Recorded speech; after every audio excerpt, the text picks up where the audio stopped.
तो आपके पास एक डिफरेंशियल इक्वेशन गिवन है y log y dx plus x minus log y dy equal to 0। तो इसको ट्राई कीजिएगा, इसको पहले रिड्यूस टू एग्जैक्ट फॉर्म में कोशिश कीजिएगा इसको चेंज करने का। जो आपके पास पहला रूल अभी फिलहाल आपको पता है उससे आप रिड्यूस करिएगा और फिर देखिएगा कि जो इंटीग्रेटिंग फैक्टर केवल वो फंक्शन ऑफ एक्स का आता है कि नहीं। अगर फंक्शन ऑफ एक्स का आता है तो उसके बाद क्या करेगा, वो इंटीग्रेटिंग फैक्टर निकालने के बाद पूरे डिफरेंशियल इक्वेशन को उससे मल्टीप्लाई करने के बाद हमारे पास जो ओवरऑल इक्वेशन आएगी वो क्या हो जाती है, चेंज हो होके एग्जैक्ट डिफरेंशियल इक्वेशन में। सो आई होप आप इस क्वेश्चन को टैकल आउट कर सकते हैं। Now coming to the next rule. तो अगर प्रीवियस रूल को आपने देखा, हमने क्या किया था, del m by del y minus del n by del x divide by n. N क्या होता था, एन डी वाई। मीन्स आप थोड़ा सा लिंकेज कीजिए, आ क्या हमारे पास m d x plus n d y. पहला रूल ये कहता था del m by del y minus del n by del x divide किए एन से हमें क्या मिल जाए, केवल फंक्शन ऑफ एक्स मिल जाए। तो हम क्या करते हैं, फिर इंटीग्रेटिंग फैक्टर जो है हम क्या कर लेते हैं, निकाल लेते हैं integration F x D x का। क्या इसी को देख के क्या रूल 2 बनाया जा सकता है? बिल्कुल बनाया जा सकता है। अगर ये रूल 1 है तो रूल 2 क्या कहे, हम इसी में थोड़ा सा चेंजेस कर दें। ऊपर तो एज इट इज है, केवल एन की जगह हम लोग एम लिख लेते हैं। तो हमारे पास क्या हो जाएगा, del m by del y minus del n by del x.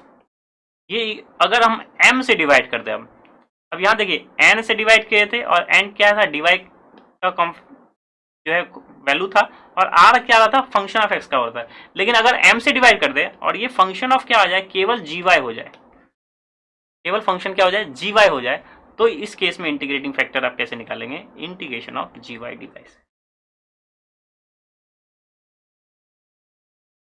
तो एक बार रूल 1 भी चेक करेंगे किसी भी पर्टिकुलर डिफरेंशियल इक्वेशन के साथ। अगर वो फंक्शन ऑफ x नहीं आता है तो एक बार रूल 2 पे आ जाएंगे कि अगर m से हम डिवाइड करते हैं, अगर m से डिवाइड करना फंक्शन ऑफ y का आ जाता है तो उसके बाद फिर सेम प्रोसेस होता है। जब इंटीग्रेटिंग फैक्टर हो गया तो फिर जो है सेम प्रोसेस हो जाएगा, सेम स्टेप्स हो जाएंगे हमारे पास डिफरेंशियल इक्वेशन को सॉल्व करना। तो ये दो रूल है, दोनों रूल के अकॉर्डिंगली हम क्वेश्चन को जो है सॉल्व करते हैं। तो ये दोनों रूल क्या कहलाता है कि ये रिड्यूस कर सकता है आपको एग्जैक्ट फॉर्म में।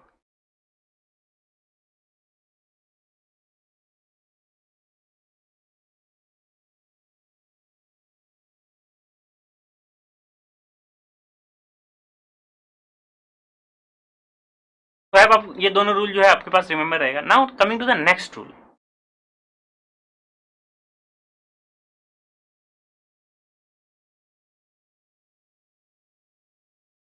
तो coming to the next rule, इसको थर्ड रूल हम लोग कहते हैं कि अगर हमारे पास m d s plus n d y equals to 0 type का और ये एग्जैक्ट नहीं है, और if m is the form, m को हम लोग इस टाइप से लिख लें, अगर m equals to y time f1xy, अगर m इस फॉर्म का है और n किस फॉर्म का है, x f2xy, अगर ये दोनों इस टाइप के फॉर्म है तो इंटीग्रेटिंग फैक्टर उस केस में क्या हो जाता है, 1 upon m x minus n Y.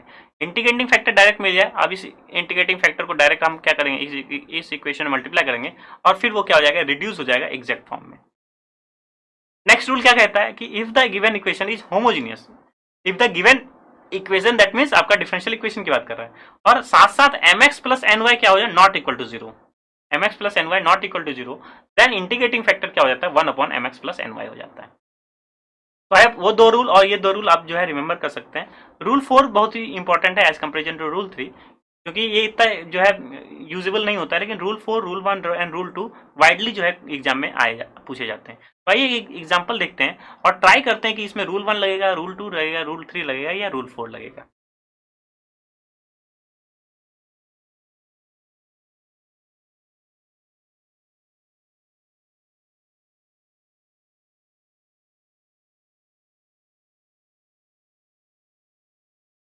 Suppose हमारे पास एक differential equation dy by dx equal to x cube plus y cube upon x y square.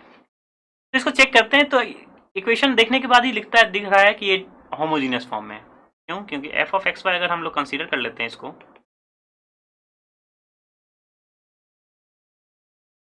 On x y square को, तो हम ये देखेंगे कि f of lambda x comma lambda y ये क्या हो जाएगा, कैंसिल हो जाएगा या कॉमन ले सकते हैं। तो जैसे लेमडा क्यूब एक्स क्यूब हो जाएगा तो लेमडा क्यूब ऊपर से कॉमन हो सकता है, नीचे से भी लेमडा क्यूब हो, तो ओवरऑल लेमडा की power 0 f of x y लिख सकते हैं। तो कोई भी डिफरेंशियल इक्वेशन को कोई भी इक्वेशन को होमोजेनियस चेक करने के लिए क्या करते हैं, f of lambda x lambda y equal to lambda time n f of x y हो जाता है। तो हम ये गारंटी कह देते हैं कि ये जो फंक्शन है वो क्या हो जाता है, होमोजीनियस हो जाता है। तो ये फंक्शन होमोजीनियस हो जाता है, तो ओवरऑल डिफरेंशियल इक्वेशन क्या हो जाता है, होमोजीनियस डिफरेंशियल इक्वेशन हो जाता है। तो अब हमारे पास ये डिफरेंशियल इक्वेशन को होमोजीनियस फॉर्म से भी चेंज कर सकते हैं, y equal to v x लगाएंगे और सिंपल सॉल्व भी कर सकते हैं। लेकिन क्या देखते हैं, क्या इसको रिड्यूस कर सकते हैं एग्जैक्ट फॉर्म में? तो एग्जैक्ट फॉर्म में रिड्यूस करने के लिए क्या कर ले, x y square d y equal to d x time में ले जाए, means m d x plus n d y बनाते हैं हम हमेशा।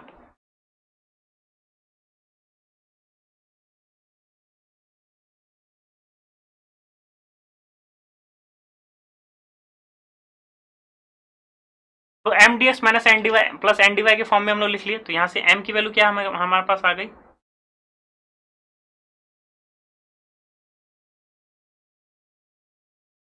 X cube plus y cube, और एन की वैल्यू क्या हो गई, माइनस एक्स वाई स्क्वायर। तो m की value x cube plus y cube हो गई, n की वैल्यू क्या हो गई, माइनस एक्स वाई स्क्वायर हो गई। तो याद रखिए रूल 4 क्या कहलाया था कि अगर होमोजीनियस डिफरेंशियल इक्वेशन है और साथ ही साथ m x plus n y not equal to zero है, तो इंटीग्रेटिंग फैक्टर क्या हो जाएगा, 1 upon m x plus n y हो जाएगा। तो इंटीग्रेटिंग फैक्टर डायरेक्टली हम लोग निकाल सकते हैं, ऑब्वियसली एम के साथ एक्स का मल्टीप्लाई करेंगे, एन के साथ वाई का मल्टीप्लाई इसको ऐड करेंगे, तो ये कभी जीरो नहीं होगा। तो therefore integrating factor is nothing but 1 upon m x plus n Y.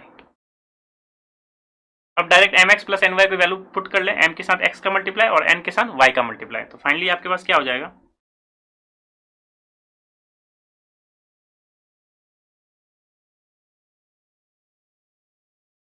Finally आपके पास यही हो जाएगा, एन के साथ वाई का मल्टीप्लाई कर, तो एक्स वाई स्क्वायर था ऑलरेडी, वाई के साथ मल्टीप्लाई हो गया, तो यहां से दिख रहा है कि ये वैनिश हो गया, ये दो टर्म हो गए, तो ओवरऑल क्या हो गया, 1 अपॉन एक्स की पावर 4 हो गया। ओवरऑल इंटीग्रेटिंग फैक्टर क्या हो गया, 1 अपॉन एक्स की पावर 4, तो 1 अपॉन एक्स की पावर 4 से पूरे इक्वेशन को क्या कर ले हम लोग, मल्टीप्लाई कर ले।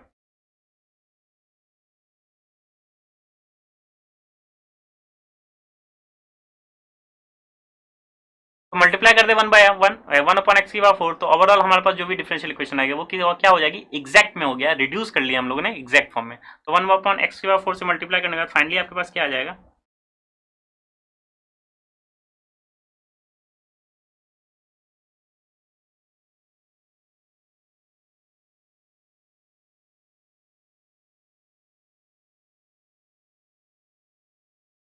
तो फाइनली हमारे पास डिफरेंशियल इक्वेशन कुछ इस टाइप से आएगा, 1 upon x plus y cube upon x की power 4 d x minus y square upon x cube d y equal to 0। अब हमारे पास ये m हो गया, ये क्या हो जाएगा, n होगा, इसको हम लोग चेक भी कर सकते हैं ये एग्जैक्ट है या नहीं है। तो m dx क्या करेंगे, del m by del y निकालें, और n dy के लिए क्या करेंगे, del n by del x. तो यहाँ पे इससे कंपेयर कर ले इसको आप, finally m dx plus n dy equal to 0 से चेक कर रहे हैं कि ये रिड्यूस जो है एग्जैक्ट फॉर्म में हुआ है या नहीं है। तो m की वैल्यू क्या है आपके पास, 1 upon x plus y cube upon x की पावर 4। तो एग्जैक्ट के लिए क्या चेक करते हैं, del m by del y, तो ये क्या हो जाएगा, 1 बाय एक्स तो जीरो हो गया, वाई क्यूब का क्या हो गया, 3y स्क्वायर बाय एक्स की पावर 4। यहाँ से n की वैल्यू क्या हो गई, minus y square by x की पावर क्यूब, n की वैल्यू ये होगी माइनस। अब इसको क्या किसके साथ डिफ्रेंशिएशन करते हैं, x के रिस्पेक्ट में, तो दिस इज x। यहाँ देख रहे हैं एक्स की पावर 3, ये ऊपर जाएगा क्या हो गया, एक्स की पावर माइनस थ्री बाहर हो जाएगा, एक्स की पावर -4, फिर क्या हो जाएगा, एक्स की पावर 4 नीचे ले सकते हैं और माइनस माइनस प्लस हो गया, तो ये overall 3y square by x की पावर 4 हो गया। क्या ये एग्जैक्ट हो गई, अब डिफरेंशियल इक्वेशन बिल्कुल एग्जैक्ट हो गई, क्योंकि अब यहाँ पे del m by del y equals to किसके हो गया, del n by del x के हो गया। तो this differential equation is now in exact differential equation. तो आप फॉलो अप कर सकते हैं कि एग्जैक्ट का मीनिंग कैसे रिड्यूस कर लिया हम एक डिफरेंशियल इक्वेशन को एग्जैक्ट फॉर्म में, by applying the some kind of rules. यहाँ रूल्स आपने अप्लाई किया, जस्ट देख लिया होमोजीनियस है, उसको हमने अप्लाई किया और ये हमारे पास एग्जैक्ट डिफरेंशियल इक्वेशन हो गई। अब जब एग्जैक्ट डिफरेंशियल इक्वेशन हो गई तो इसकी इजी स्टेप्स होते हैं सोल्यूशन के, डायरेक्ट क्या करेंगे, तो ये आपको इतना ओवरऑल चेक करने की जरूरत नहीं है, ये जस्ट मैं आपको दिखा रहा हूँ कि अब आपके पास जो भी इक्वेशन है वो क्या हो गई, एक एग्जैक्ट हो गई, क्योंकि आप पहले से रूल को फॉलो अप करते जा रहे हैं, तो ये नेसेसरी नहीं है, आप हमेशा चेक करते रहे इसको एग्जैक्ट है। आपको हम लोग केवल यहाँ दिखा रहे हैं कि ये क्या हो गई, एक एग्जैक्ट हो गई। तो इसके स्टेप्स क्या होते हैं सोल्यूशन का, अगेन एम डी एक्स को क्या करेंगे, इंटीग्रेट करेंगे with respect to x, y constant, और फिर इसमें वही टर्म लेंगे जो एक्स से इंडिपेंडेंट है। तो एन में देखिए क्या है, y square by x cube है, तो एक्स से तो इंडिपेंडेंट अब कोई भी नहीं है, तो ये तो जीरो हो गया। तो ओवरऑल इंटीग्रेशन क्या हो जाएगा, या आप कह सकते हैं डायरेक्टली सोल्यूशन क्या हो गया,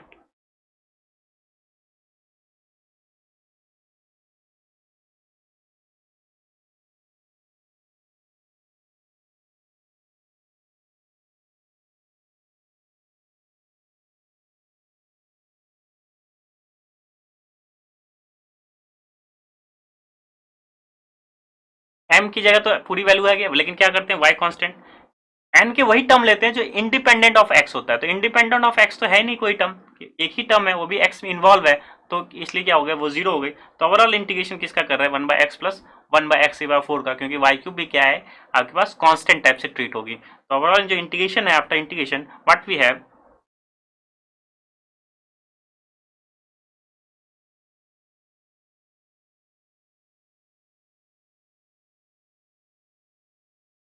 वन बाय एक्स का इंटीग्रेशन लॉग एक्स हो जाएगा, और 1/x⁴ का आप इंटीग्रेशन कर सकते हैं अलजेब्रिक फॉर्मुलेशन से।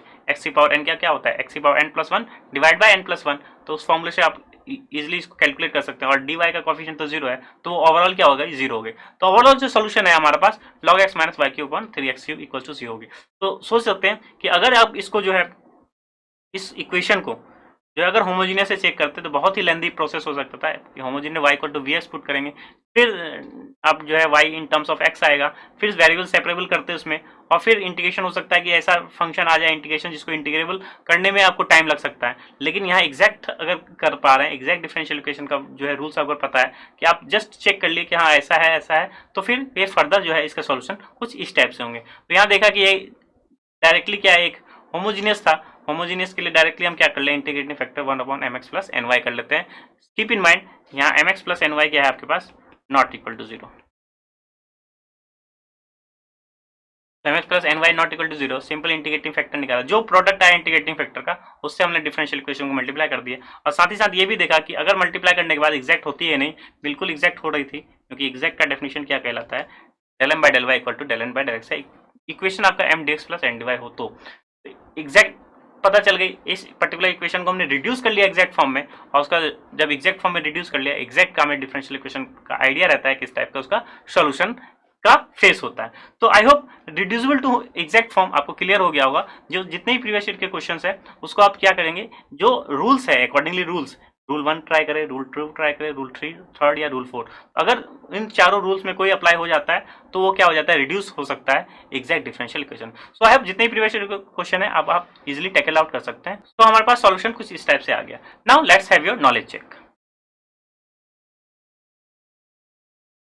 तो आपके पास एक क्वेश्चन दिया हुआ है y³ - 3xy² dx plus 2x² y minus xy² dy equals to 0।